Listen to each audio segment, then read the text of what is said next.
ילדים של החיים.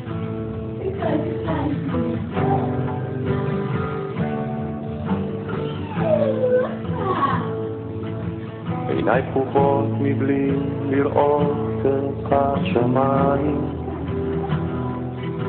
מבלי לראות כחול של ים ירוק של עץ, מבלי לשמוע מנגינות יפות כמו פעם, מבלי לראות את הדברים כמו שהם.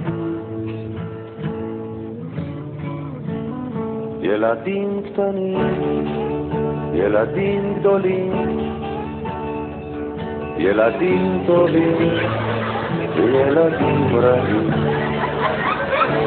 את יודעת אמא,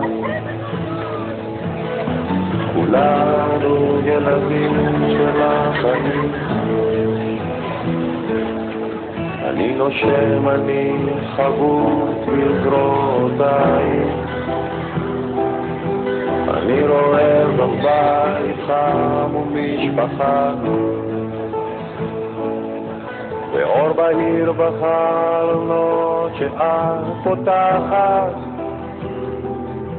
אני חופשי, אכן לי מנוחה. ילדים קטנים, ילדים גדולים, ילדים טובים.